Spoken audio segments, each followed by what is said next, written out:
Spotify can kick rocks. I dumped it after all this time. I liked it. I enjoyed it. I think the most important part of that whole experience was listening to music in my workouts, and then all of a sudden an ad would just jump in right in the middle of the song, not at the end or before, like right in the middle of the song. And it's like you have your whole focus and you're in the zone, and then all of a sudden you get an ad for some bullshit. So I bought the service. I paid. I'm like, fuck it, I'll do that. And I did it because it came with Hulu. So I got Hulu for free. I was paying for two things. Okay, it was worth it. I watched some stuff on Hulu. And whatever the fuck happened, and who bought who, and who's doing who in the back room, no more Hulu. Then I hear they're running ads for ICE, so you can, for people who are non-paid members, you can listen to an ad to become an ICE officer. So I finally dumped it, and I went ahead with Apple Music. I mean, I have an iPhone, I have a MacBook Pro.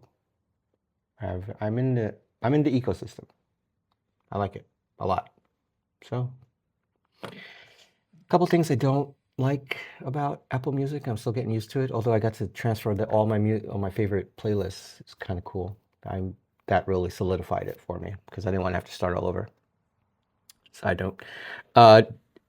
If I want to add a song to a playlist in Spotify, you can choose them all at this, same time, once and done. But in Apple Music, you have to do it individually.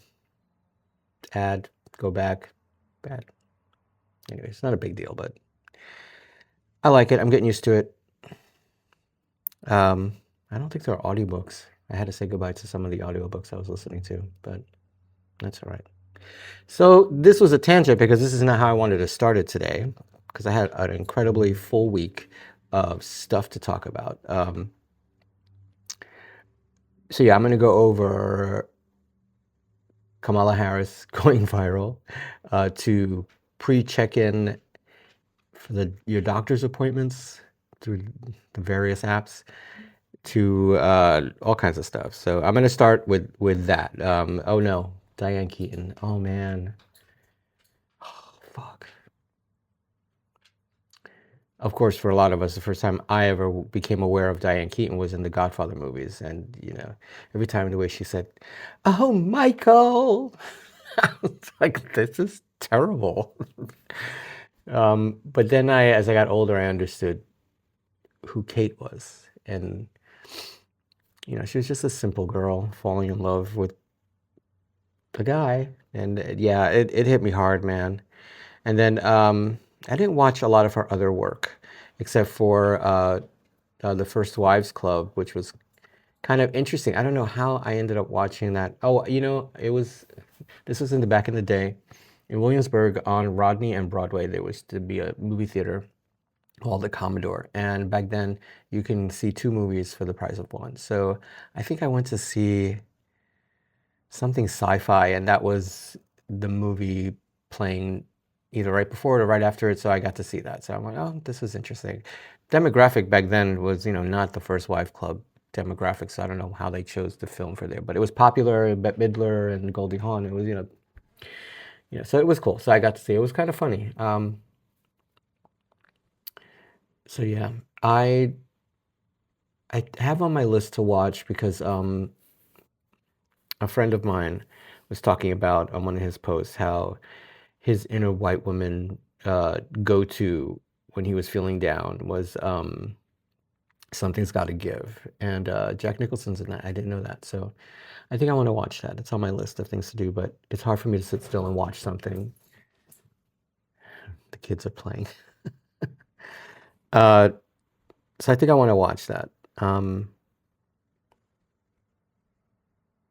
as I get older, and a lot of these actors and people in the industry who pass on that I look up to and fantasize and dream about maybe doing something with them one day before I kick the bucket. You know, every time one passes, I just feel a little piece of me just die inside because I'm like, what will come next? You know, who's going to come next of that caliber?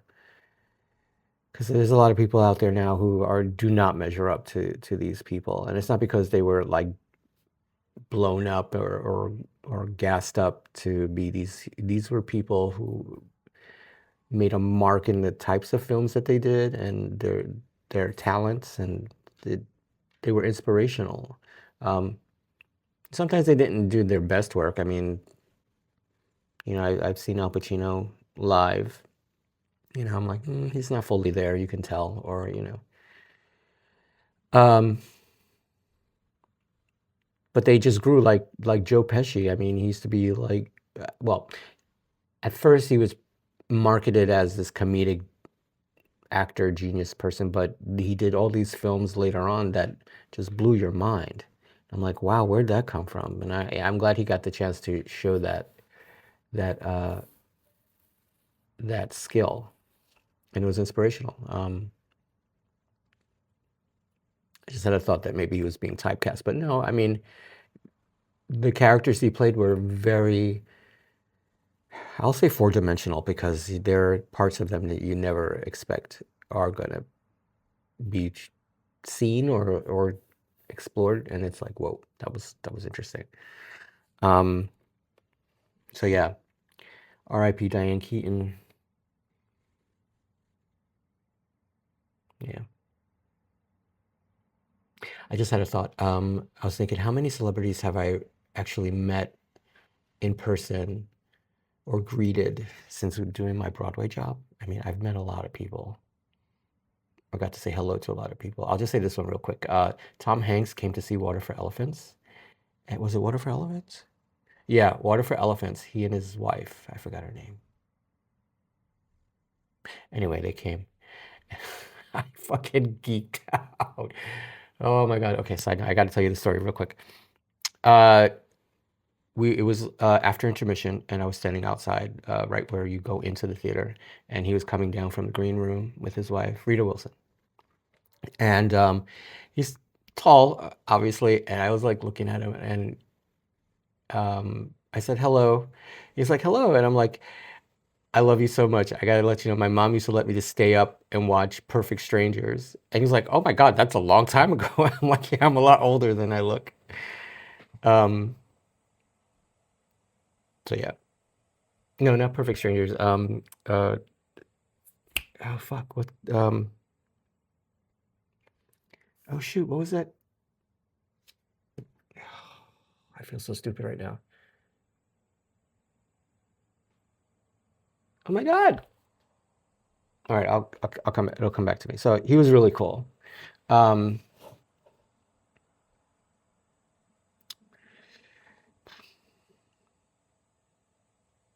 I'll just say there's just one, I'm trying to, should I mention this? No. I'm gonna write a book, and it'll be all my experiences about how these people were, and you know, bosom buddies. That's it. Whew, that was hard. This is like a turd that wouldn't come out. Bosom buddies is like, that was a long time ago, young man. I'm like, I'm a lot older than I look. So yeah, Tom Hanks. All right. Anyway, so watch some Diane Keaton movies. It's worth it. It's fun. Watch the Godfather movies, because she is brilliant in that, and especially in number 3 when she came along, and it was like, you know, when you like, I've run into exes from, you know, many a moon ago, and we acknowledge that, you know, we've grown, and we're different people than we were back then, and you can see that dynamic between Michael and Kate in the scene where he's like, here's the knife, kill me, make the order, so whatever. So yeah, just I'm gonna miss, not that she was doing much, but I'm gonna miss knowing that she's in the world. Right, Kamala Harris, yo, she's like not taking shit no more.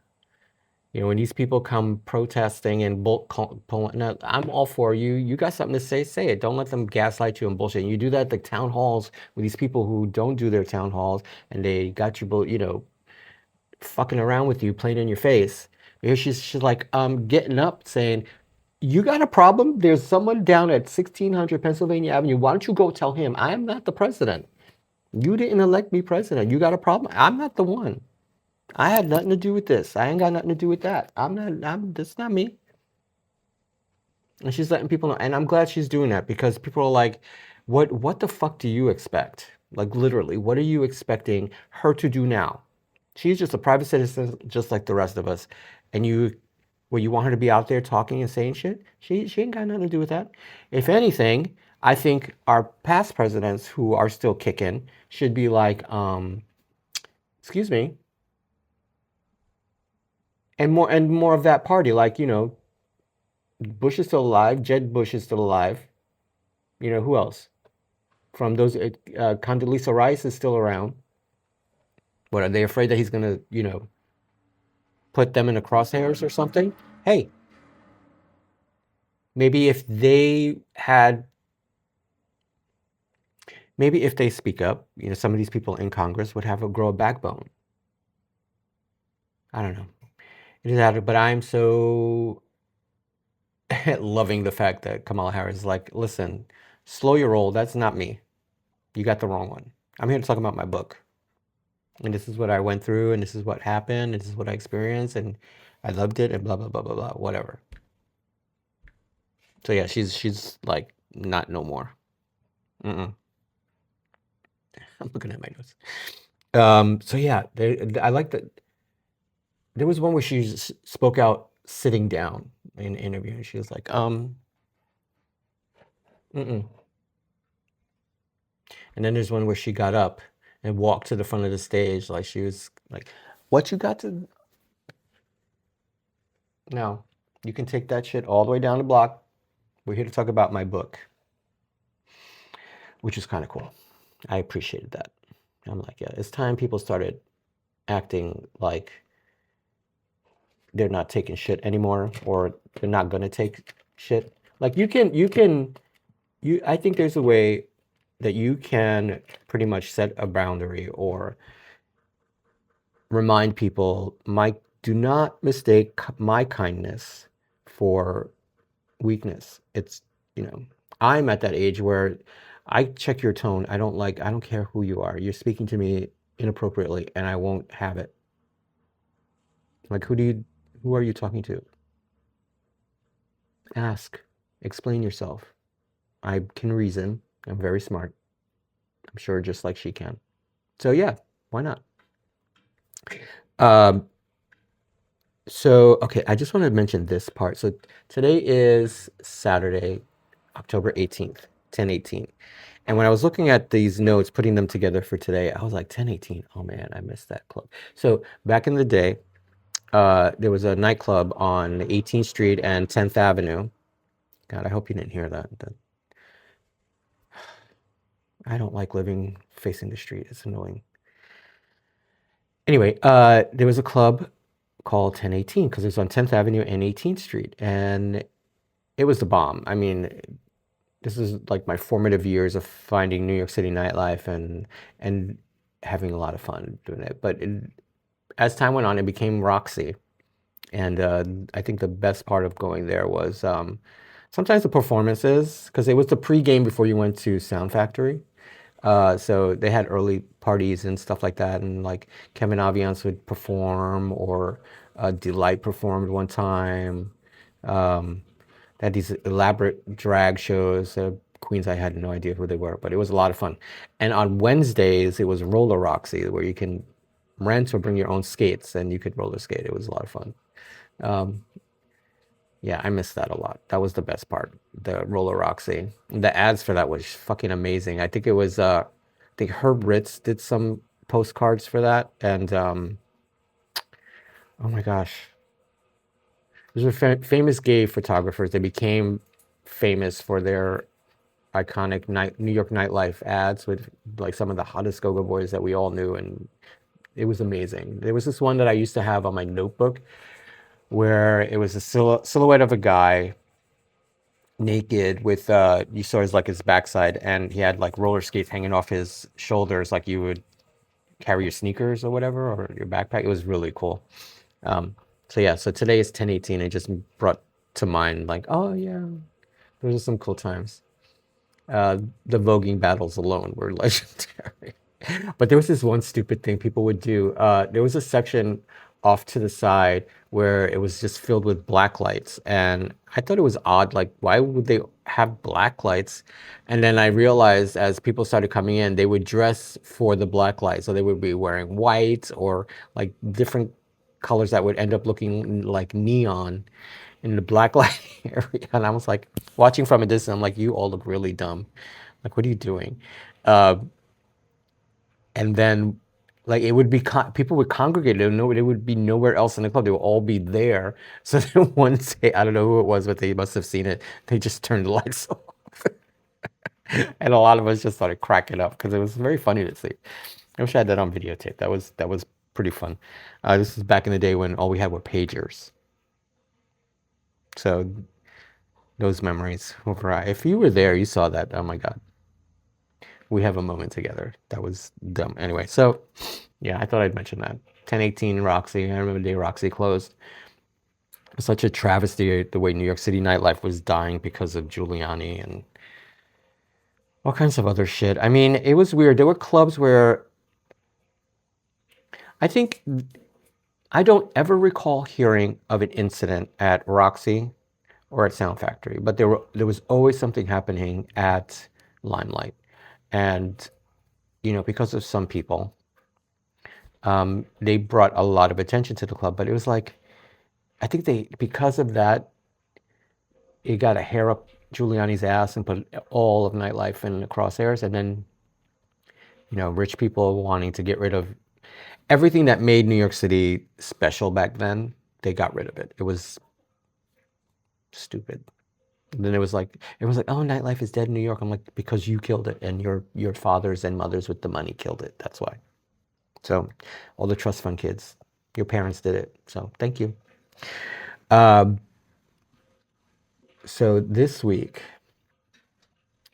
Tuesday, was a dress rehearsal for Chess, it's a new show at my theater, and it was really interesting. I had not seen this show before or knew anything about it, and I tried for my own understanding of who's in the show, who are the important people, because I'm going to be seeing these people coming through the door every night, and I need to get familiar with who they are. I intentionally, it's something I don't know. I intentionally don't look at any previews or stuff about it. So this way, when I see it for the first time, I have my own, I form my own impression of the story and the show itself. And it was interesting. Well, I don't want to give too much away if you have plans of coming to see it, but it's an interesting story. And what I remember about that time was, for those of us old enough to know, in the 80s, it was the Cold War with Russia, and there was this competition, Americans against the Russians, and everybody was very, very well, I think I was 14 at the time, and everyone was very well aware of the chess scene. And my mom played chess a little bit, and she tried to teach me, and it just didn't stick.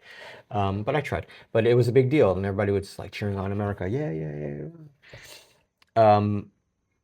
But what I remember about that changing was when the article about this rare cancer attacking gay men, and here I'm this fledgling closeted kid, like scared about this. Can you get it? Because you're gay, walking down the street, and you just catch it. Nobody knew anything, and I was scared. So that dominated the news, where I didn't even remember who won that tournament. And I found out in watching the show who won the tournament. It was so weird. I'm like, oh, okay. So far, so good. We had a lot of people coming through. Dress rehearsal was bananas. We had a lot of industry people, producers, writers, musicians, all of that stuff.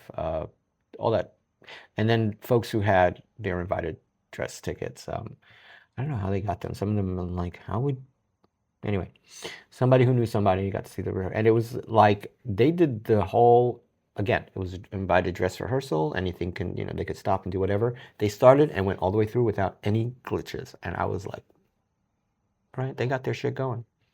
Because even, when you rehearse in a studio and you're planning everything out, and then you finally get into the theater to block everything and mark the stage and, move things around because it was look good on paper and in your mind, but then maybe it's not so right for the stage. None of that. It's all in, and I was impressed. Um, I have my own earplugs because at some point the music was a little too loud for my ears, and so I wear that. So, pro tip: if you're going to the theater in New York City, there's some things you should bring with you.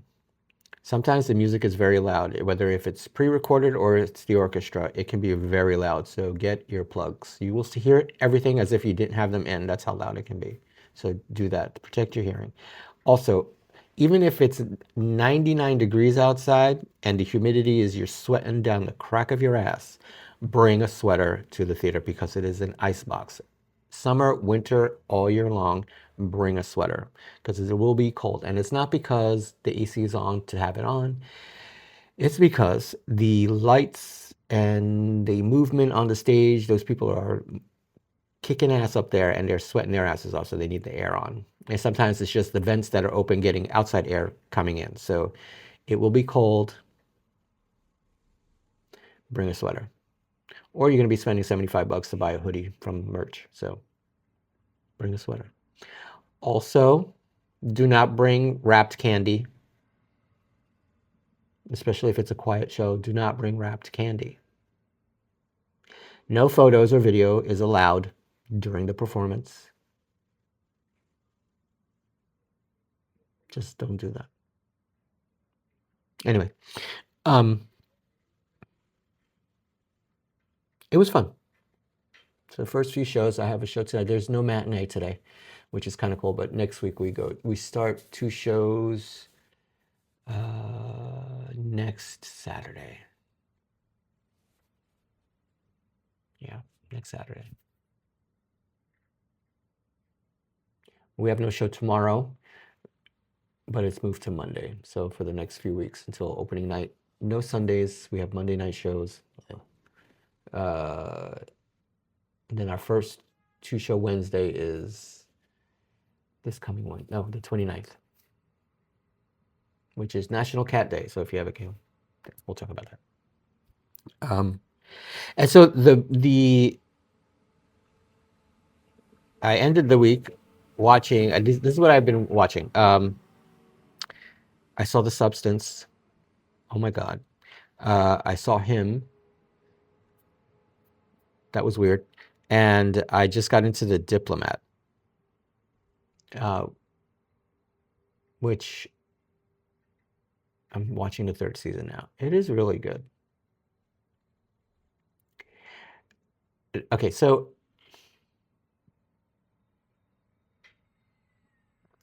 I'm thinking, like, how do these people do this shit? I'm like,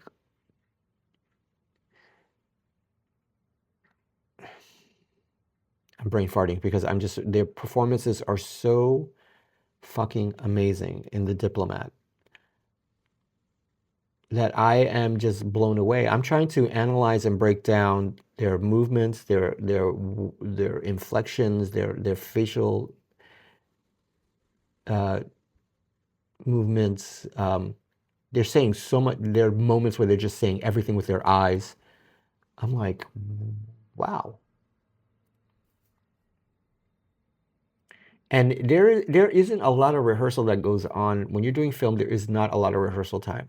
There's maybe a read-through, you're making notes, you're trying to find your character, you're building up this whole life story for them, their moments before, what their objectives and what their joys are, and all these things. It's like you're finding that, and then you're bringing that to the surface, and then you're taking all into consideration the relationships around you and how that influences your decision making and your goals and all of that. And these people, and a symphony of overlapping everything from dialogue to movement to camera angles to it is a wave that goes all the way through.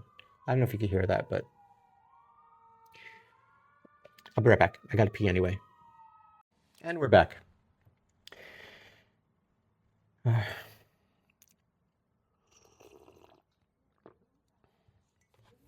mean, I forgot what I was saying, but oh yes, their performances. I was just blown away. It's so, I don't want it to end. I've been trying to stretch out every episode. I don't want it to end. It's really good. It's really, really, really, really good. Um, so yeah, I highly recommend watching The Diplomat. And then I saw him. I was like, all right, I wanted to go see it in the theater, and then I was like looking the prices to go see a fucking movie now. God damn it, it's ridiculous. It is just ridiculous. Um, so I saw on my Amazon Prime account, I could rent it. Same price if I'd gone to the fucking movie theater. So you know what I did? I went and got something to eat, got a dessert, came here, put it on, and I watched it. Same experience, same amount of money. I didn't have to leave my fucking house because I'm like, when you go to, I don't know where you are in the world, but have you tried to buy popcorn at a movie theater? It's about the same price as a ticket, 20 something bucks for a small. It's like every which way you're coming, they try to get you. You know, it's like it's not a fun experience anymore. It's like you have to budget every penny. And I know when we were kids going out, I mean, we were dirt poor, but we had, we had to get by. My mother took us in the movies, but it's like I remember she had to plan it out. We couldn't go opening night for films and stuff. We waited, or she would even borrow money from, my grandparents or whoever just to take us to the movie. It felt like that. Like you can't imagine. I mean, like when I was talking about going to see the double feature, it was like $5, and the whole thing to get in the theater and buying popcorn and hot dogs and all that shit, $5 for the whole thing. Anyway, so I saw him, and it was very. What did it remind me of? It reminded me of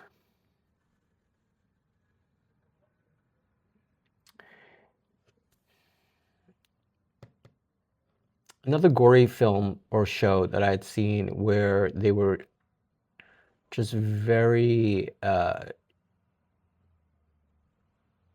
my God, I can't even think of the words to describe it. It was just weird. It was just very, very weird. Like, so there's this one dude, I'm thinking they're all gonna practice together, and they were just like very aggressive, and they were like really going after each other. It just, oh my God. I can't speak. It made me uncomfortable, and it made me remember what it was like when I was in high school. I don't know what possessed me, but I went out for the football team, and I didn't know what I was doing. I thought maybe I could learn how to play football. And I saw how it was aggressive and it was scary. And I'm like, I had no strength. I was too short. I was too fat. It was not going to happen for me. We're like, we're sorry. Um, but it reminded me of how aggressive and straight and strong these guys were. They were not fucking around. So in this film, they were being violently aggressive, and I was. So anyway, I don't know if you saw it. I want to give it away again, like for this one too, if you haven't seen it. It was basically good versus evil, I guess, and this guy who wanted to be, the GOAT of all time, the player. And it was just this weird demonic, I guess allegory on who the owners of these teams are, and Oh my God, I can't even describe how it is. So there's so much going on that it turns out to be more supernatural, I suppose, and um, cultish. But the cool part is my friend is in it. Naomi Grossman, I love you, darling. She was weird and funny. I love. Naomi played Pepper in American Horror Story. So yeah, we don't want you here. It was so cool. It was so cool. Oh my God, and that scene where they, oh my God, that was crazy. That was crazy. But she's a talent, and in the weirdness, she is a talent. Um, so yeah, you should check it out if you like football, you like sports, you like discovering what will it take for you to do the thing and get to the thing. I suppose what you're willing to give up, you sell your soul for fame, fortune, and all the pussy you can have. Ooh. Um, and the substance. Now that I was okay, so I gotta say that the Margaret Qualley, who was in this film with Demi Moore, I think she deserved an award as well. I mean, I don't know if she got an award. I didn't look it up before I started this, but yo, she was something else. She was something else. They were amazing. And the what I see, my impression of it first was when they were showing the the trailers, was that she was taking this substance and it would just like make her younger. And that's all I thought that was going to happen. Because of the way they showed it. And then it was at one point they showed it like she was all old and messed up. And I'm like, oh, maybe that's a side effect. So I just never followed up trying to watch it again. But I saw that it was, I think, on Netflix. Like, oh, I'll watch this. Um, or is it HBO Max? I don't know. So I'm like, okay, I'm watching this. And I'm like, oh,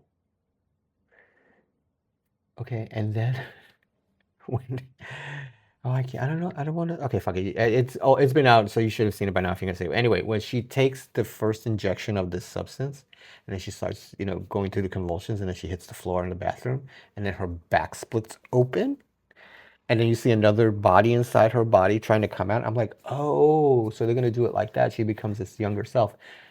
Not just that, because the younger self starts. There's a lot that they do that there's like no written instructions that they're supposed to do this. Like, how did she know she needed to sew up the back of the body? Because I mean, or is it just a given that at some point there's like all these instructions she gets and what she has to do? I think they should have added that. Um, Maybe they did do that and they cut it out because they thought people would understand. But it just left like I was thinking, all right, she did like the caterpillar thing and came out of this papoose, and now she's this new person. What do you do with the shell? But no, she sewed up the back, the Minoir's back, and there's this whole process where every 7 days she has to jack herself into both of them back into the bodies and switch every 7 days without fail. Or you should definitely check this out because it's definitely a message on youth and what people hold important and all of that, what you think of yourself. Because I mean, I look young for my age, but I can tell, in photos, I have aged, of course. Um, I don't want to get any older and look older, but it's inevitable. But I'm like, this was brilliantly done. The story was really well written. The acting was, I don't think Demi Moore got the Oscar for this. She should have. She should have, because that was amazing. And I've been a Demi Moore fan since Brat Pack days. And she was awful in those movies, but I think she was better when she did A Few Good Men, and then when she was in Ghost. I mean, those were like, I'm like, wow, she came a long way. Yeah, but this, and also I was a little thrown by how she looked because when they had those very ultra close-ups of her, I'm like, I thought she was Janice Dickinson for a second there. I was like, wait, that looks like Janice Dickinson, and I'm like, oh, okay, so whoever whoever did her work, sorry, I don't mean to be shady. um, she I thought I'm like, oh, okay, but when she would speak and then when she would talk and it was cool. And the whole process of her picking up the replacements or the her refills, it was just so sketchy and dirty and grimy. I'm like, this is wild. But I highly recommend it. You should definitely see that. Um, so that was how my week. That's what I did for my week. But there's some stuff I do want to talk about for the post, and that's recently I was never on TikTok. I never had TikTok. I thought, oh my God, just one more thing I need to be aware of and do. I'm like, I just didn't have the mental space or the bandwidth to have to deal and learn how to do it. So that I finally downloaded it. I'm like, all right, let me see what this is about now that we have it again, and trying to understand how to use it to my advantage and create content.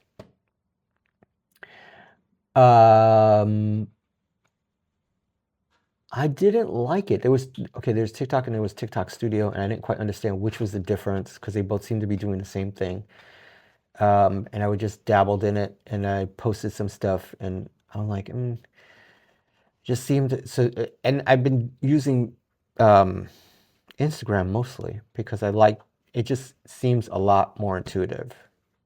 You can do a lot more with less steps or what have you. It seemed to me, but I wasn't having a good experience. So then this whole thing about the algorithm being split up and have the U.S. companies, I think it was Oracle and Silver Lake taking Silver Lake, yeah, Silver Lake, taking control of it. I'm not a conspiracy theorist, but we already know a lot of our data is already out there. But I don't want to give up much more. My entire life, if you look for it, it's pretty much there from when I was a nobody to when I started doing adult stuff to where I am now. I am no threat to no one, just myself. So, but being surveilled, even with TikTok and Facebook, I'm sorry, Instagram and Facebook and whatever else. I mean, we're being surveilled. The phones are listening to us. I don't give a fuck how many times they tell us your phone is not listening to you.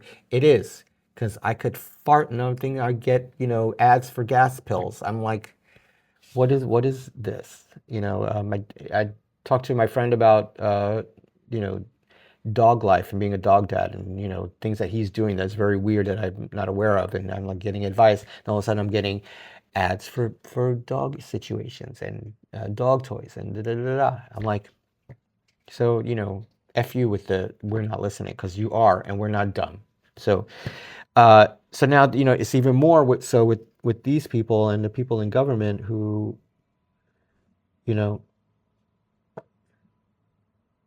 it just upset me, and I'm like, I don't, because it's so blatantly obvious that they're gaslighting and lying to our faces, and they're taking, they're playing with the intelligence of smart people or rational people, or I'm like, I can't trust you. I don't want to trust you. I'm not going to trust you. You're lying. And so I dumped it. I just deleted my posts and dumped the apps. I'm like, you know what? Fine, whatever. I don't. And I think also I downloaded it because sometimes people would post cross platform posts and you couldn't see it because I didn't have the app on my phone. I'm like, sometimes somebody did something really cool. I'm like, oh, I want to see the whole thing. I'm like, this is not worth my time. So I got rid of it.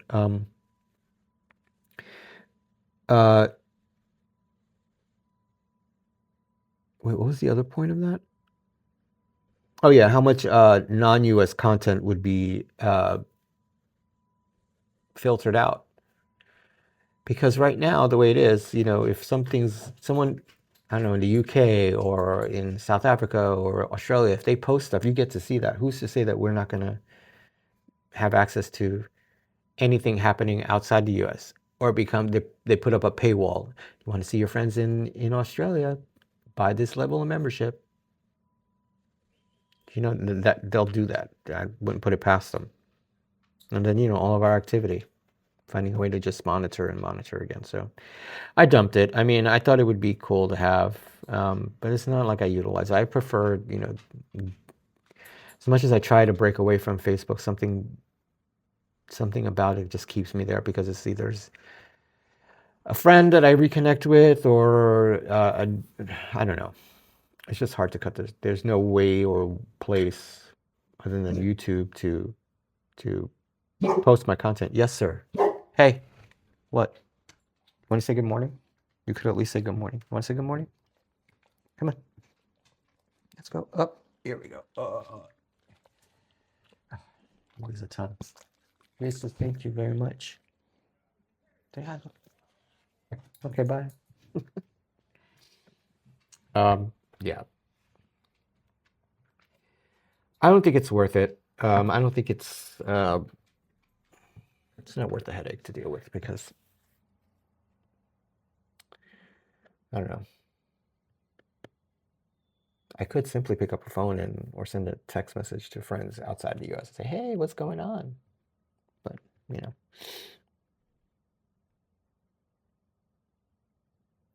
So yeah, I think they're going to fuck it up. So,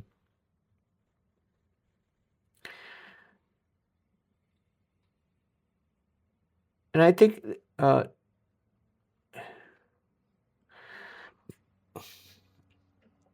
there's so much I covered already. Like, I wanted to know what the benefits of it would be versus Instagram, and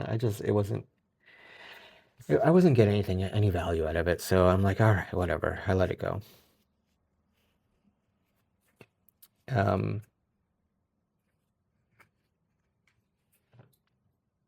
That's those two things. Oh, all right. Now, I feel that people have jobs. And when you have a job, your job is to do that job. It's not my job to do your job, whatever your job is. So there's this new thing, and I've for a long time, at first they're like, oh, pre-check-in for your doctor's appointment, save you time. I'm like, oh, yeah, I guess,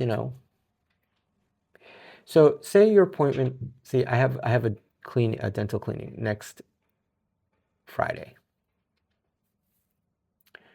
I got a message through the medical app on last Monday to pre-check in for an appointment I have over a week later.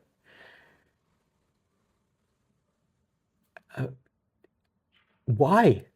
Why am I checking in 2 weeks before my appointment? This makes no sense.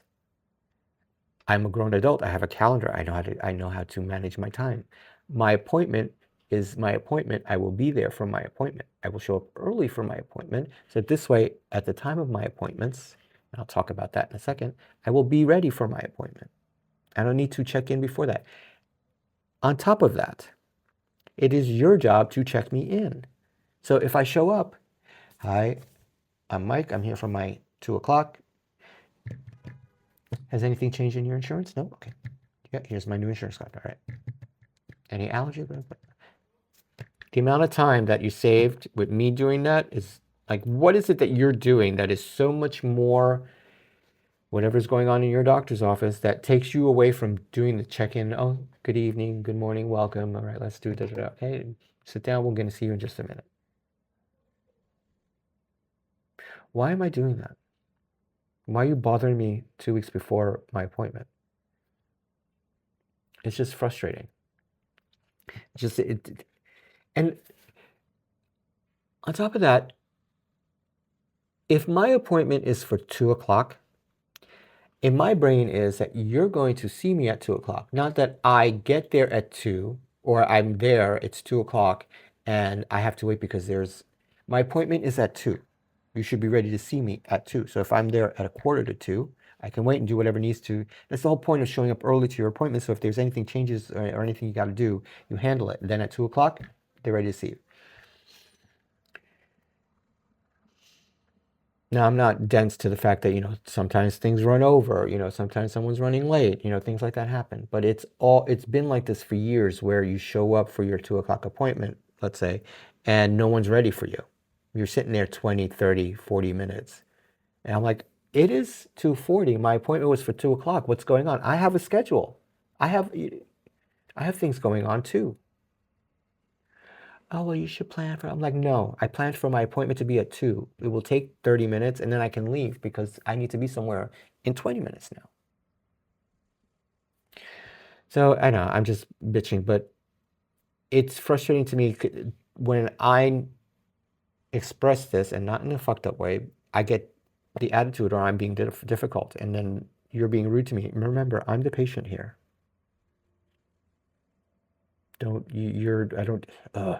It's frustrating and I don't like it because I'm not going to say, I don't have time to get, first of all, I get this message thinking maybe your appointment has been changed and we have to cancel this, reschedule, blah, blah, blah. Okay, great. I get that. I can take a second to do that. But it's not like this, we need you to pre-check in for your appointment. No, I'm not going to pre-check in. I will show up. We made an appointment. I will be there. If anything happens or I can't make it, I will change it. Am I being too difficult here? How do you feel about pre-check-ins? I mean, I want to know, do you do it, or do you find it frustrating and stupid? Like there's no time saved. There's time wasted because I have to stop what I'm doing to do this thing. And I have to, or make time to do this. I want to have a free second to do it. No. I don't know. It's dumb.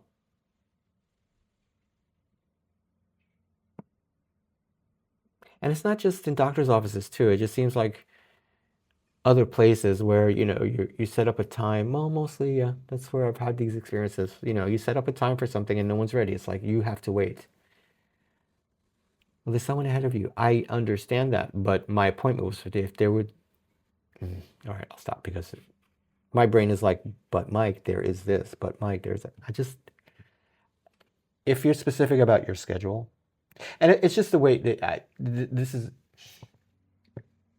Can't compare these two, but it's like I'm just used to like an entertainment schedule. Like when the curtain is at 8 o'clock, you need to be ready before 8 o'clock because the curtain's going to go up and the show's going on. You're going to shoot a scene. Everybody's got to be ready and doing what they got to get ready because you have time to.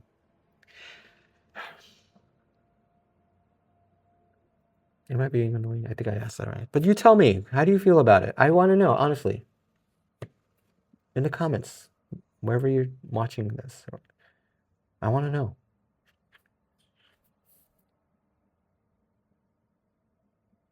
Yeah, it's dumb.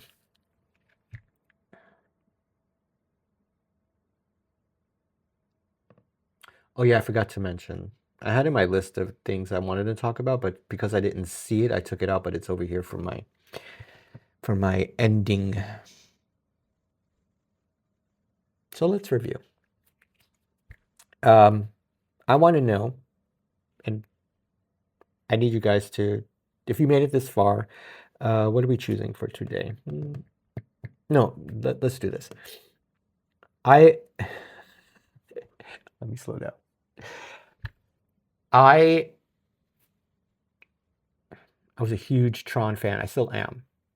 That video game was one of the best video games I loved playing, and I spent a lot of allowances on Defender, Pac-Man games, Donkey Kong, Tron, and the one with the knight, but it was like $1.50 to play, and it was like I never got past the first screen. It was ridiculous, or $1.50 to play. I don't know. It was one of the expensive ones, and everybody hated paying that much. So it was those, but Tron was one of them. It was a really cool game, and then the movie came out and it was the best, but I didn't see it because as much as I like Jared Leto in some things, the reviews were like, the people, oh my God, The videos were crazy. This one dude was like, it was trash, trash. He was mad. He was so mad. Trash. It was fucking trash. And he was not the only one. I'm like, I'm not wasting my money on this. I'm not wasting my money on this. But I want to see it. So I'm just gonna wait for it to be on video or streaming, whatever. Because I'm not gonna. Because what I wanted to do was for that movie, I was gonna splurge. I was gonna go to an iPic theater and have an experience, have dinner and drinks and watch this movie, and just relive my teenage years. And they were like, because it seemed really cool the way this evolved, how technology has evolved in the games from the first movie to the second movie. It made sense. I'm like, and now it's a very digital world. It's amazing. I wanted to see this, but I don't know.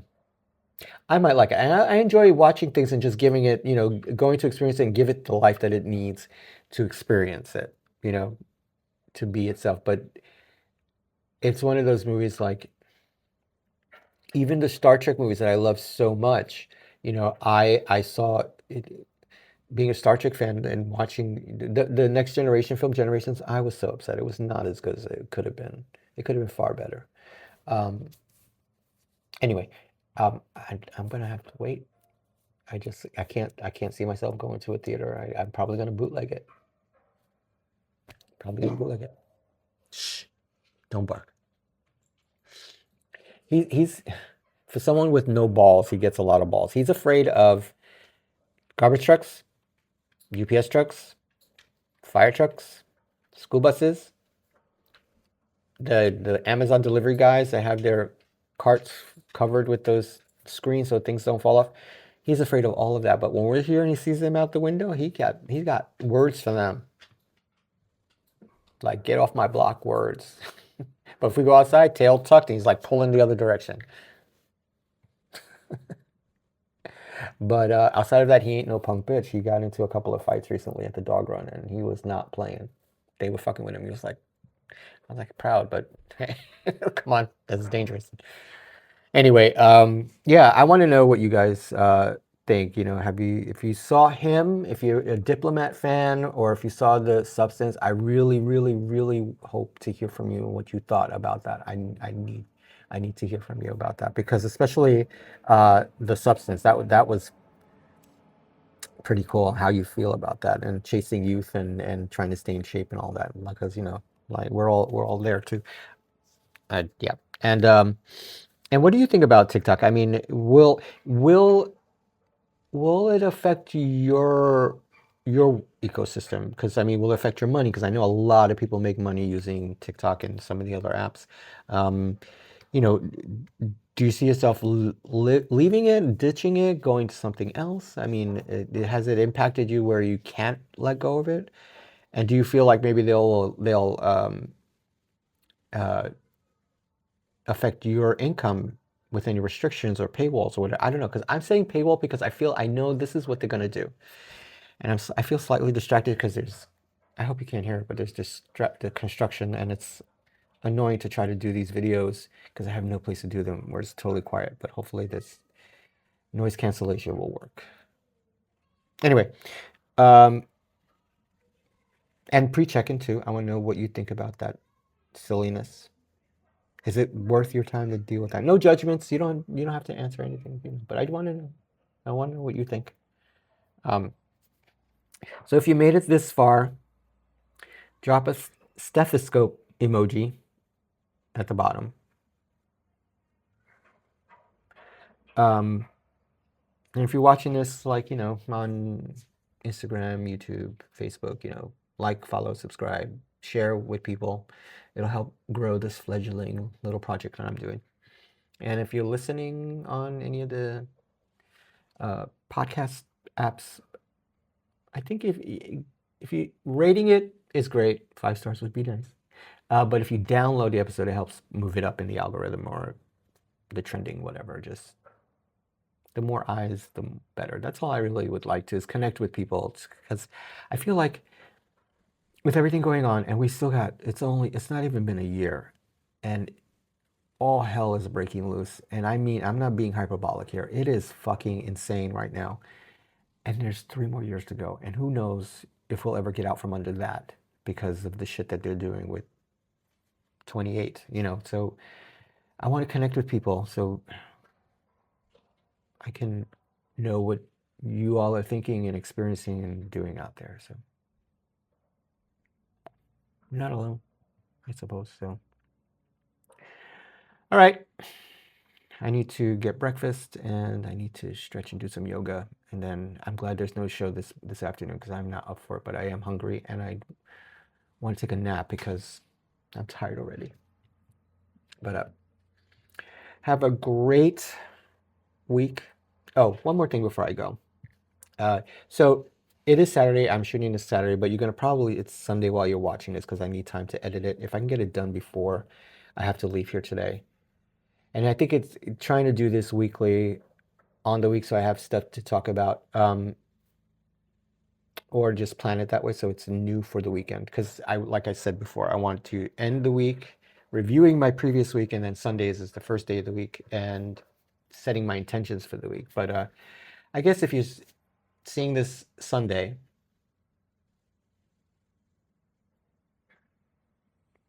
I'd like to share my intentions for the week, and I think I'll do it like this. My intentions for next week is to get back into the gym. I fucked up my shoulder again, and I have been off for like over a month. And I don't know if I shared this before, and I think I'm just going to be vulnerable with you folks. My last doctor's appointment, I was talking to my doctor about how hard it was to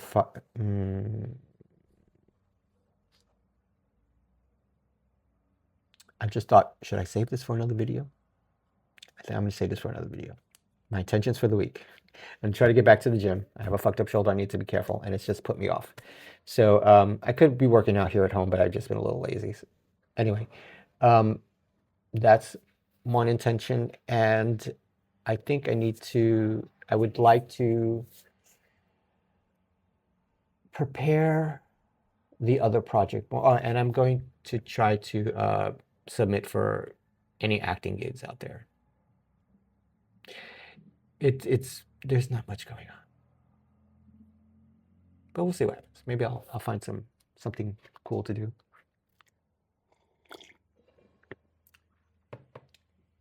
The main intention is to get back into the gym. I'm not gonna put too much pressure on myself. I need to just get in, and I have a new goal from now until the end of the year to see if I can reach that goal and then go from there. Yeah. So have a great rest of your week. Have a great beginning of your next week. Stethoscope emoji down there somewhere. Don't forget.